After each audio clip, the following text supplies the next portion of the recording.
पंचक्रोशीतील महानुभाव पंथीयांचे आध्यात्मिक गुरु विनय मुनी वैरागी बाबा पंजाबी यांच्या मार्गदर्शनाखाली नांदेड जिल्ह्यातील श्री क्षेत्र हदगाव ते राहेर पर्यंत पदयात्रा सोहळ्याचे आयोजन करण्यात आले असून भाविकांनी या सोहळ्यात सामील होण्याचे आवाहन मूर्तिजापूर तालुका ग्रामीण महानुभाव मंडळ यांच्या वतीने विदर्भ न्यूजच्या माध्यमातून करण्यात आले। महानुभाव पंथाचे आद्य संस्थापक श्री चक्रधर स्वामी यांच्या पावन पदस्पर्शाने तीर्थस्थानाच्या दर्शनार्थ पदयात्रेचा प्रारंभ 15 फेब्रुवारी रोजी हदगाव येथून होणार आहे। तसेच 28 फेब्रुवारीला श्री क्षेत्र राहेर येथे या पदयात्रेचा समारोप होणार आहे। प्रवासाच्या एकूण 14 दिवसात 193 किलोमीटर पायी चालत 17 तीर्थक्षेत्रांना भेटी देऊन महानुभाव पंथीयांच्या वतीने पदयात्रा सोहळा आयोजन करण्यामागचे समाज प्रबोधन करणे, पंचकृष्ण समाज प्रबोधन, व्याख्यानमाला, परधर्मीयांचे संरक्षण, श्रीमद भगवद गीता ज्ञान यज्ञ सप्ताह, महानुभाव पंथीय मेळावा, बाल संस्कार शिबिर, महिला संस्कार प्रबोधन शिबिर, महानुभाव साहित्याचे प्रकाशन, युवा प्रबोधन शिबिर, चरणांकित स्थान तसेच पुरातन मंदिराचा जीर्णोद्धार करणे हे उद्दिष्टे असून अशा प्रकारच्या पदयात्रा सोहळ्याच्या माध्यमातून भाविक भक्तांना प्रबोधन केल्या जात आहे। या अनुषंगाने सर्व स्थान, प्रसाद, भिक्षुक, वासनिक या चतुर्विध साधनांचे दर्शन, प्रसाद वंदन, भजन, प्रवचन, कीर्तनाद्वारे समाज प्रबोधन कार्यक्रम राबविण्यात येणार आहे। या पदयात्रेचा शुभारंभ शनिवार दिनांक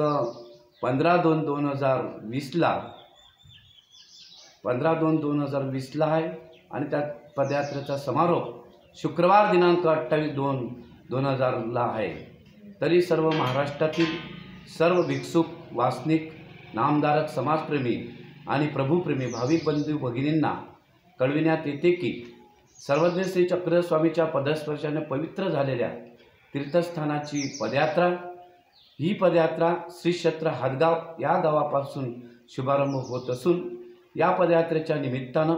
महानुभाव पंथातील असलेले चतुर्विध साधन ते स्थान, प्रसाद, भिक्षुक, वासनिक या साधनाचा लाभ आपल्याला या पदयात्रेमध्ये मिळणार आहे। त्यानिमित्तानं होणारं समाज प्रबोधन, कीर्तनाद्वारे समाज प्रबोधन, तसेच आमच्या पदयात्रेचे प्रमुख मार्गदर्शक तथा सल्लागार माननीय प्राध्यापक बाळकृष्ण अंजनगावकर सर, थोर साहित्यिक अभ्यासक यांचे सुद्धा आपल्याला या पदयात्रेमध्ये मार्गदर्शन लाभणार आहे। महानुभाव पंथीयाच्या वतीने पदयात्रा सोहळा आयोजन करण्यामागे पदयात्रा द्वारा समाज प्रबोधन करणे, पंचकृष्ण समाज प्रबोधन,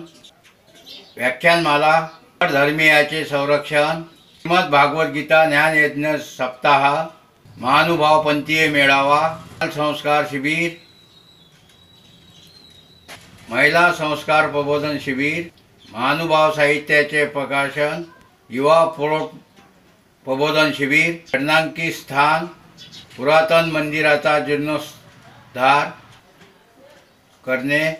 हे उद्दिष्टे असून पदयात्रे सोहळा अशा प्रकारचे संबोधन केल्या जाते। विदर्भ न्यूज करिता मूर्तिजापूर येथून बाळासाहेब गणोरकर।